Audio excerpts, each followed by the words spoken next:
In Maryland, far from cities like Annapolis and Baltimore, there are fields and forests where a boy can still explore like frontiersmen of old. Odington was in the middle of nowhere. It was right back in the middle of the woods. In the summer of 2003, 12-year-old John Drenner Jr. ventures into the forest behind his grandmother's home.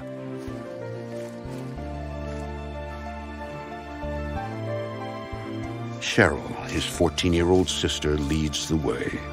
John, come on, I'm not waiting for you. Keep up. I'm coming.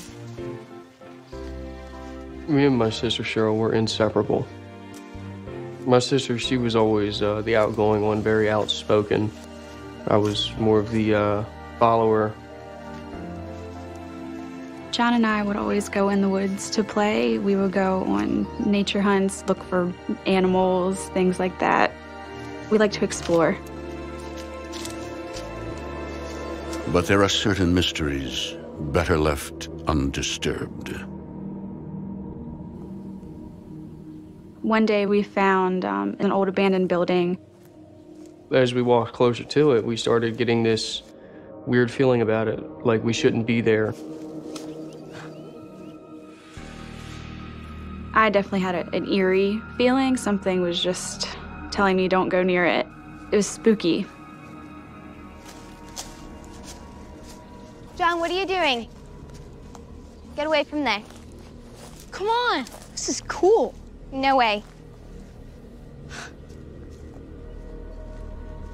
I decided that I was going to be the brave one and venture inside. She was always the one that was making the good choices, where I really wasn't.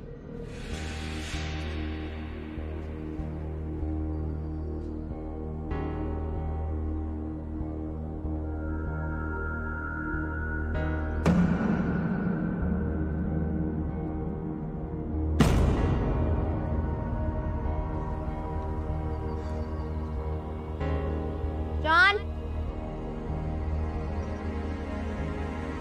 John, come on, I want to go. Okay, I'm coming. Wait up. There's something here.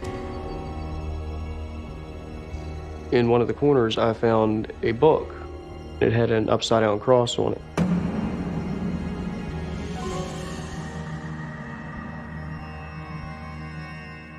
At first, the book appears harmless, but then it evokes a darkness. Cleanse yourself of malignant and pent-up emotions. Hail Satan. Why should I not hate my enemies? Hail Satan. I just started getting this heaviness in my chest, and it felt like I couldn't breathe. And it was just this scary feeling. Cheryl, I ended up throwing the book wait up. because it scared me so bad. Wait up.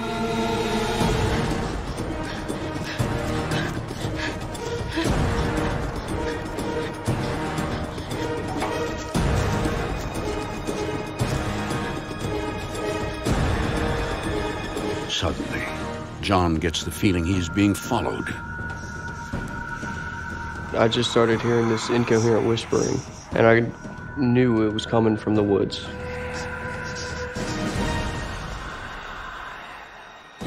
John tries to forget about his terrifying experience in the shack.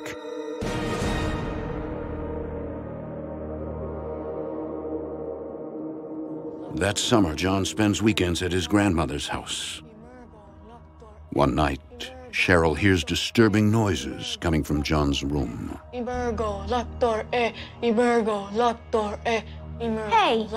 it's late. I can hear you all the way out in the hall. John, who are you talking to? It sounded like he was speaking in another language. It wasn't English. I couldn't understand him. And when he finally stopped talking, his nose started bleeding. John! John! You okay? Oh my gosh, your nose is bleeding. You okay? What's going on? I don't know. You're okay. You'll be fine. You're fine. The next morning, John's mother and stepfather arrive to take him to his home 12 miles away in Pasadena, Maryland. John tries to put the bizarre incidents of the last few days behind him. How was the weekend? It's good. Until his sister brings them up. It would have been better if John hadn't started acting all weird. Jeez, Cheryl. Ever since you went in that creepy building in the woods. I told you kids to stay out of the woods. The woods are said to harbor dark secrets. Local legend has it that satanic rituals took place there. Everyone in the neighborhood said, don't go near the Devil's Church. Whenever someone who's gone by there either got killed on the nearby train tracks or something horribly bad happened to them. But although John's mother has heard the rumors, she doesn't put much faith in them. They're just rumors, Mom. My opinion of the paranormal was it was about as legitimate as the Easter Bunny. But her son John is about to find out just how true rumors can be. A few nights later, John is at home with his mom and stepdad when he suddenly hears something odd.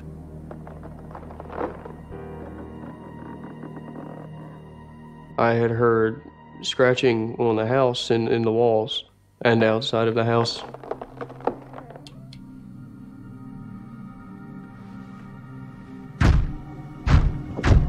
And then I started hearing banging on the walls. It sounded like somebody was punching the walls right next to me. I just tried to ignore it, and that's when my bed shook.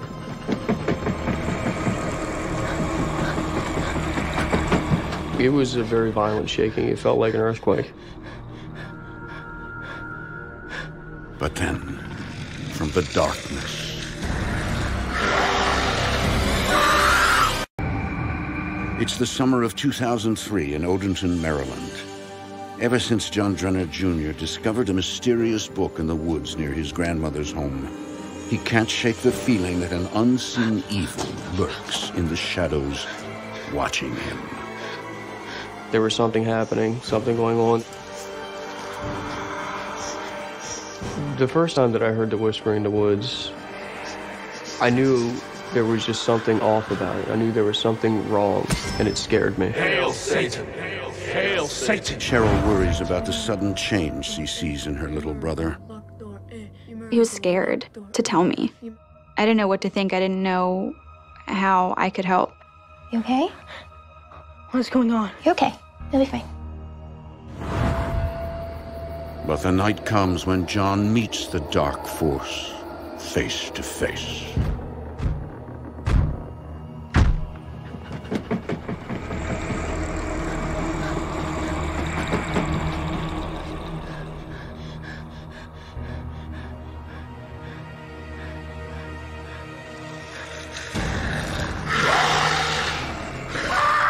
He was about 7 to 8 feet tall, black and shaped like a person. Mom! Honey, what's wrong? What is it, honey? I saw something. What did you see? What? It's gone. Okay. What was it? It looked like a man. John told me that he heard scratching noises like someone was trying to get into the room. He complained of seeing shadows, of seeing the monster. Okay, John. There isn't a man. It was probably a light from a passing car. Okay? I just thought he was scared, maybe heard a noise. It was his imagination. Do you want me to stay with you for a bit? Yeah? She told me that I was just having a nightmare, that I needed to go back to bed. My mother really wasn't the religious type. She looked at everything from an analytical aspect, science. If she couldn't see it, feel it, taste it, touch it, it wasn't real.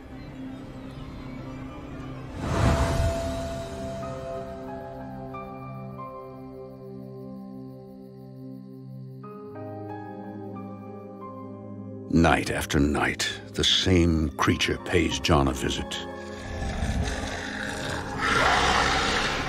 I started sleeping with the blanket over my head so I couldn't see it.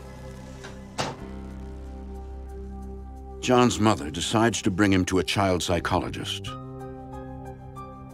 After so many nights, I contacted an institute that would diagnose and treat John for whatever was ailing him.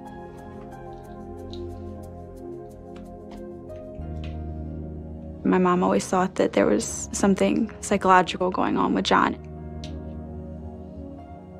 John was diagnosed first with having night terrors, and they gave him medication, but said eventually he would grow out of it. I knew that what was happening to me was real. It wasn't something that was in my mind.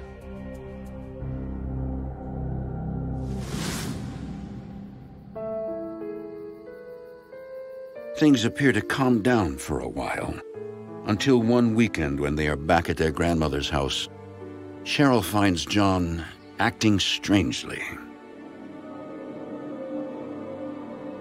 I was in the kitchen eating breakfast one morning. No. And I heard John in the living room talking to someone, so I wandered in there to see who he was talking to. No, I can't. I don't want to do that. I won't. John! Who are you talking to? You're not supposed to be here. And he was sitting in the corner, just talking to the corner. It says you're not supposed to be here. He was awake. He was having a conversation with whoever he was talking to. Grandma? Something's wrong with John.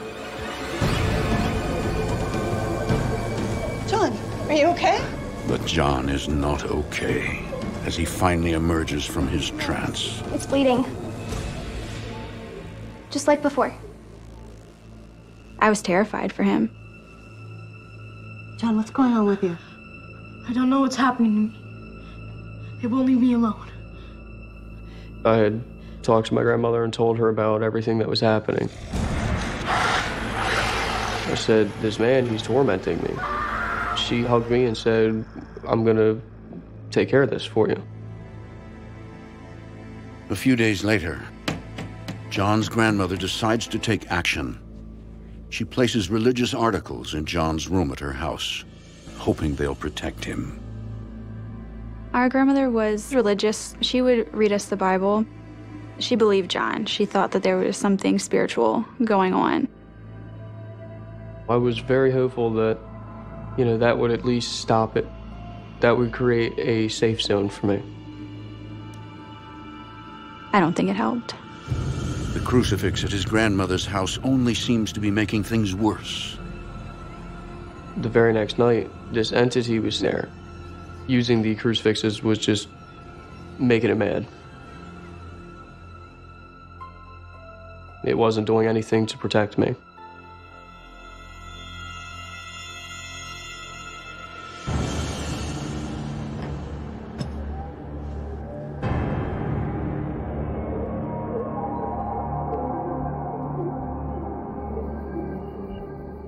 A few nights later, when he's back home with his mom and stepdad, John senses the evil force is back.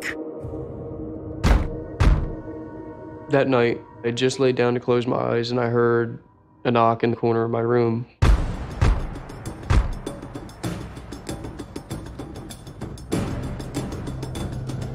It was the shadow entity. I was paralyzed with fear.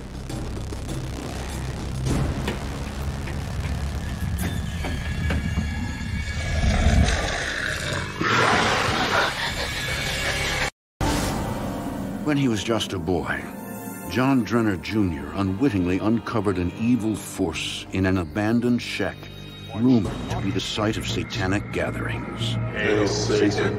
Hail Satan! Since then, a malevolent entity has followed him, cornering him in his bedroom at home in Pasadena, Maryland. At this point, I am terrified. I am absolutely terrified of not knowing what is going to happen next. Night after night, the dark figure torments John in his bedroom, the one place where he should feel safe. And as time wears on, the entity grows bolder and more grotesque.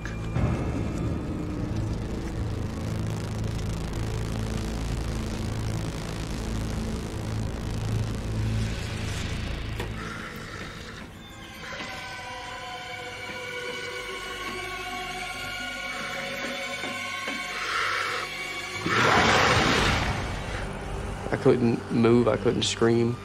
I could just look at it. It's emptiness in its eyes. Just absolute evil. No! John has run to his mom and stepdad for help many times, even though they believe he is just suffering from night terrors. But that night, John's cries go unanswered. I started banging on my parents' door to wake up and help me. This thing was going to hurt me. I felt like it was going to kill me. And I'm banging on the door for about 5 minutes and nothing. Open the door!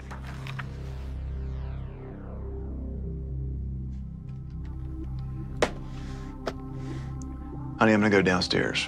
Can I get you anything? No, I'm okay. Okay.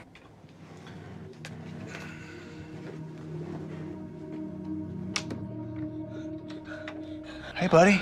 Shouldn't you be in bed? Why wouldn't you open the door? I've been pounding and screaming to get you to wake up. But they weren't ignoring him. They never even heard him. Buddy, we've been awake the whole time and we never heard anything. You never made a sound. I didn't know what to think. That honestly scared me even worse. Come on, let's go back to bed. It's all right. The only thing I could do was comfort him. At that point, after all the other steps I had taken, the only thing I could do was to be there for my son.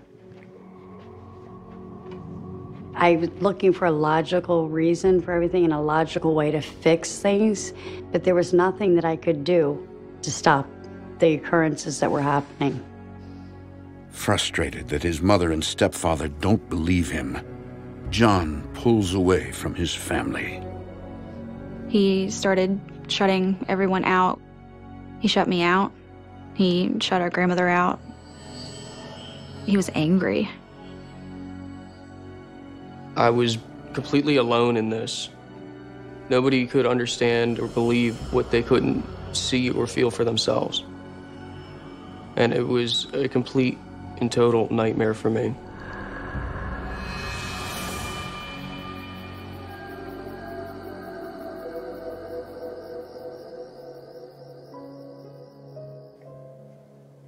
John finds solace in the company of friends who take his fears seriously.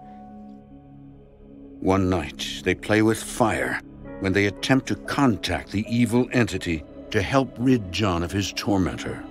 Aren't you supposed to ask it something? Oh, yeah. I decided to tell one of my friends about what was going on. Is there anybody here with us? He had said, well, I have a spirit board. We can use it and find out what it wants, and then it'll leave you alone. It's not working. Why are you messing with John? I had no idea what it was or how it worked or anything like that, because I'd never really messed with him before. It's not working. Guess not. I'll be right back. Here, let me try. My one friend got up to use the bathroom.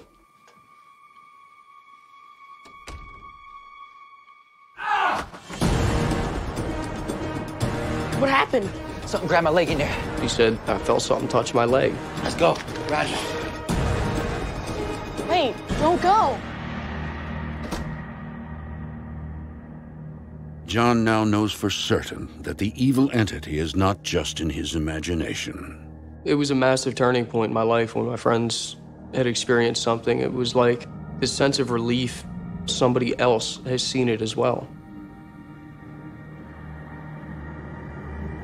But at the same time, John has no idea that he has just invited evil deeper into his life. And things are about to get a lot worse.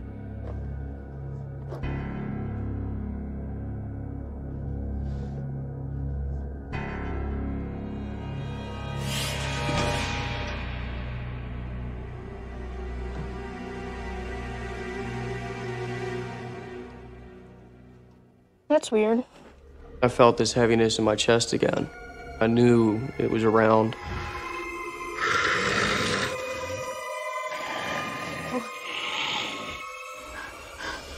Who are you? We said, "We are Legion, and we will never leave." Wait!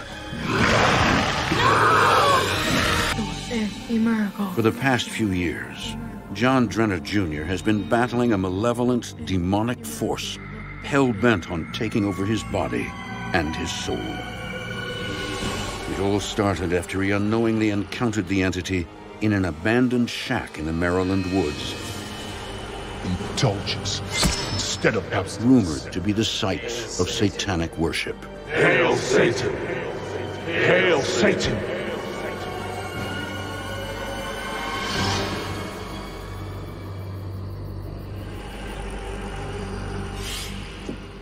One night, after using a spirit board, John has a close encounter with his tormentor.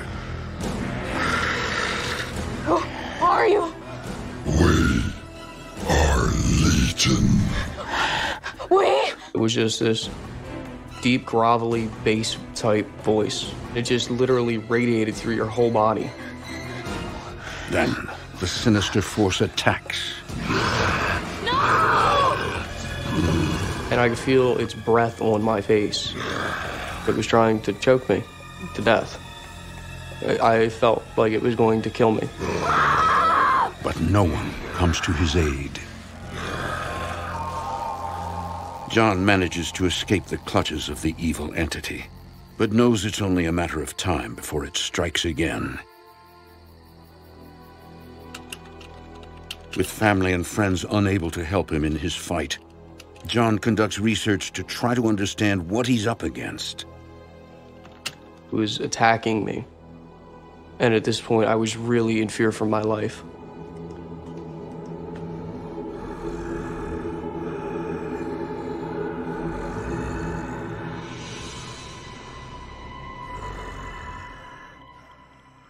Nobody believed me when I told them. They just thought I was crazy. Suddenly, John comes across an image of an upside-down cross, nearly identical to the one he saw on the book in the woods. It's a symbol often used by devil worshippers. Hail Satan! Why should I not hate mine enemies? Hail Satan! Hail Satan! It all begins to make sense. Somehow, a demonic entity attached itself to John in the shack that day. And now, it won't let him go. I think the entity was trying to push me to the point where I would kill myself. It wanted me to die so it could collect my soul. And John has no idea how to rid himself of it.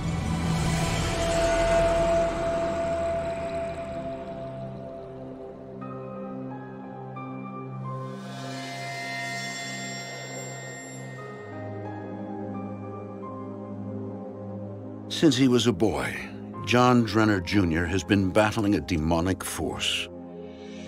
Now 19 years old, he is living on his own in Glen Burnie, Maryland, not far from his family home. Frightening visions and voices plague him nightly with no end in sight. I had tried to kill myself a few times. I was tired of dealing with this, and I was tired of fighting this by myself. John has found himself increasingly isolated from those he loves. His mother. I did try to figure out what was wrong with John. It was so extremely frustrating. You can't stop something that you can't see, that you can't hear, that you can't feel. You need something tangible. And his sister. It was very frustrating to be shut out of his life. I got married and moved farther away. I just kind of wrote it off as, he'll talk to me when he's ready. That summer, a ray of sunshine pierces through John's dreary existence. Her name is Mary Segura. I can't believe I'm really here. I know, neither can I. I met John when me and my sister decided to go to the mall. John and his friend was upstairs, and he kind of looked down at me, and I kind of looked down on him. He had those beautiful eyes, those green eyes. After dating a year, they've made the decision to live together. Is that it? The last box? Last one. We had that instant connection. I just knew. All this time, John has managed to keep his dark secret from his girlfriend, but their blissful life together is about to take a tragic turn. I didn't tell Mary what was happening to me because I didn't want her to think that I was a whack job, and I didn't want her to just leave me. John has no idea that the demon is no longer just after him. It now seeks to intimidate his girlfriend.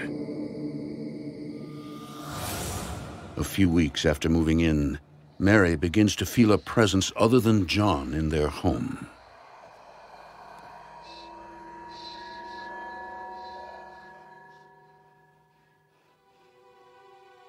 I felt like someone was watching me, but I knew that nobody was home.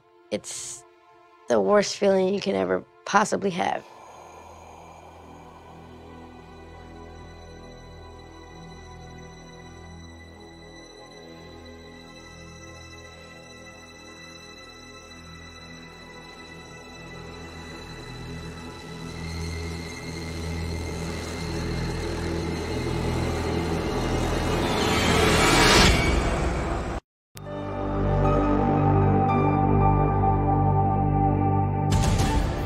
When he was a boy, John Drenner Jr. uncovered an evil entity in the woods of Maryland.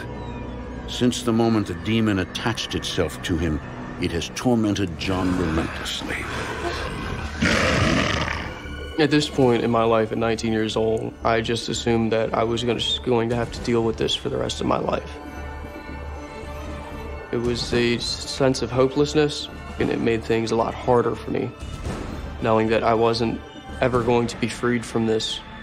I was just going to spend the rest of my life in hell. John's been dating his girlfriend Mary for the past year, but until she moves in with him, she has no idea he's being pursued by a demon. One day, Mary senses its presence.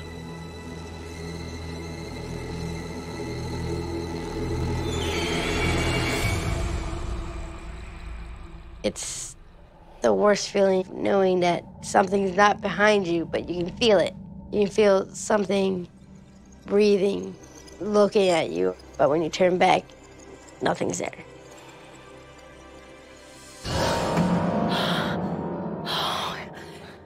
Oh my God, you just scared me. I'm sorry? Oh, I've been having this creepy feeling all day. Creepy. Yeah, it's nothing. He just said, oh, it's just a weird feeling. It's just probably my imagination. I'm getting used to having someone else live with me. I had the feeling that she knew something was going on, but she didn't know what. For the next few days, John continues to hide the truth from Mary, until she begins to sense a change in him.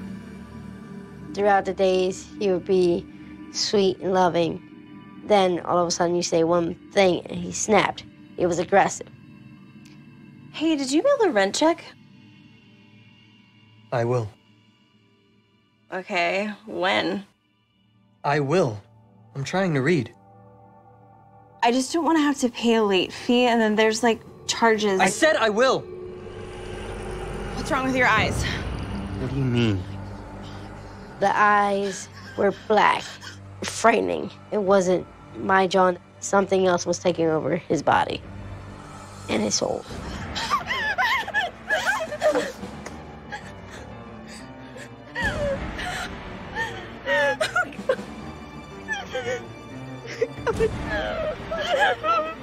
Mary.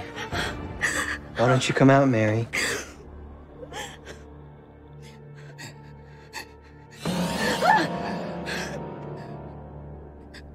Mary. John? Wait, come here. Oh, John? Oh, John. Oh my God, your eyes. They're so terrible. There's something I need to tell you. It's okay. He started to tell me everything about his life and dealing with this demonic thing. Ever since I was a kid, tortured me and it's followed me. I thought it was over. I thought it was gone, and the last thing that I wanted was for anything to happen to you. I'm sorry. I didn't know what to think. Either A, he's crazy, or B, he really needs help. That's a lot to take in, and for a minute there, he kind of had me in shock. I was sure that she was going to leave me. Okay. Okay, hon, we'll work on this together.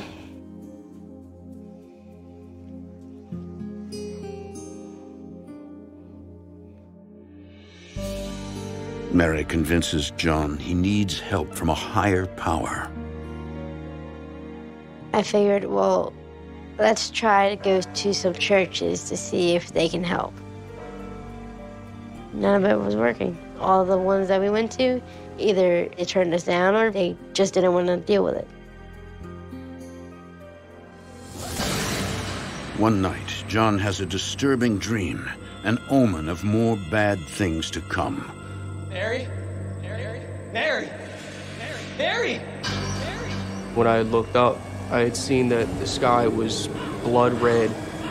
There were these black things flying around in a circle. In the middle of the sky was this red sun, what looked like a swirling portal.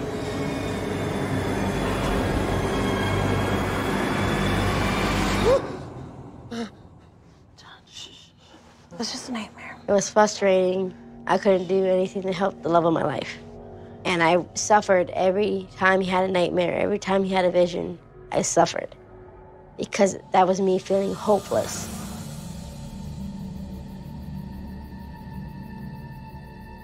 But John's nightmares are not the only thing Mary will suffer.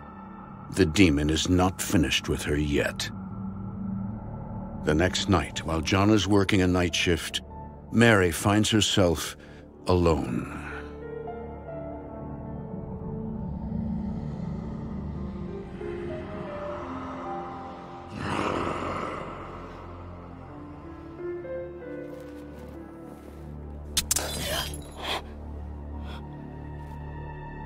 It was pitch dark. Turned on my cell phone. It was full battery.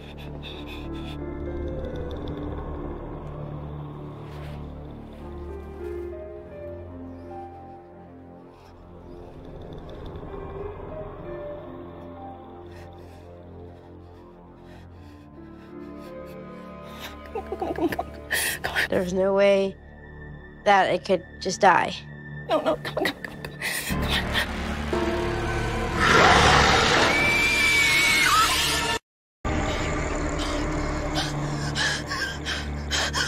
For years, John Drenner Jr. has been plagued by an unrelenting demon that seeks to possess him. And now it seeks to scare off his girlfriend. It was pitch dark. Turned on my cell phone. It was full battery. Turned on the light so I can see. And all of a sudden, battery drained. And my heart started racing.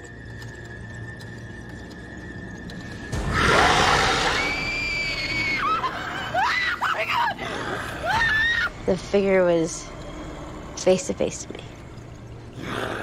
I was terrified. I didn't know what to do, but just stand there and shake. I've never experienced anything like this before. Anything. And just as suddenly, the demon disappears.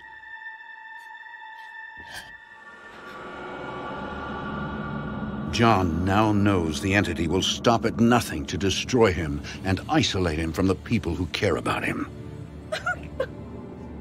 This shadow entity was gaining power, and it wanted complete and total control.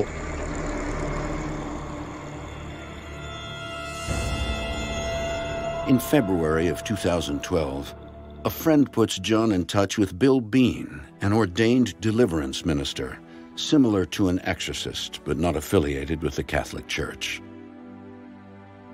John said, I think I found our solution. At this point, I was willing to try anything to make this end. please help us.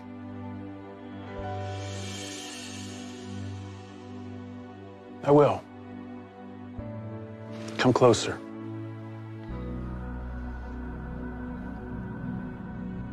When John came to meet with me, I immediately sensed the presence of evil that was upon him. I could see the demon that was behind his eyes, absolutely could see it. Bill believes John first came into contact with the demon in childhood, and now, years later, it's on the verge of taking possession of him. Son, I believe a demon attached to you when you were a child. I felt that John was strongly demonically oppressed or possibly even possessed. Demonic oppression is the beginning stages of possession. The person becomes introverted, withdrawn from family members and friends. They start to have a negative outlook on everything. John, you need a prayer of deliverance. Now. A deliverance is similar to an exorcism. In John's case, it was severe. Steps had to be taken right then and there. And something in me kept telling me, don't do it. But with nowhere else to turn, John wills himself to go through with it. Amen. I forced myself to take his hand. The Lord is my shepherd, I shall not want. He maketh me to lie down in green pastures. He leadeth me beside the still waters. Suddenly, the evil John encountered so long ago lashes out. Satan represents indulgence instead of abstinence. Hail Satan. He restoreth my soul. Satan represents undefiled wisdom instead of hypocritical self-deceit. I take power and authority over this demonic spirit in the name of God. I cast you out, spirit. I said, do you renounce Satan and all of his works? Yes, I do. I cast you out, spirit. Cast you out!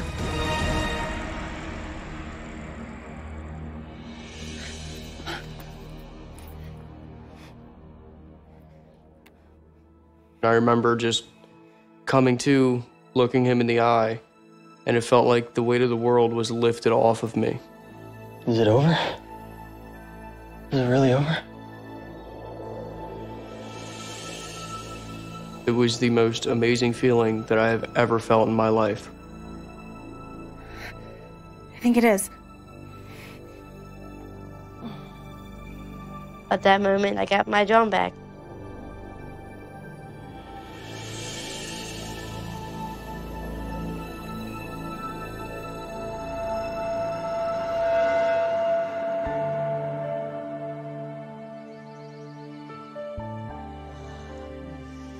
John today is loving, sweet. I definitely feel that the situation made him a stronger, more outgoing person. You love it. I do. You love it. Eventually, John reestablishes ties with his sister and mother. Whatever. When my brother came back into my life, he was happy again, and we're working and growing our relationship every day. John's mother, a paranormal skeptic, is still devoted to science and logic. He's like, Mom, can you explain what happened to me? I can't explain. And I said, it doesn't matter. I found my solace and comfort knowing that my son was finally free and happy. Thank you.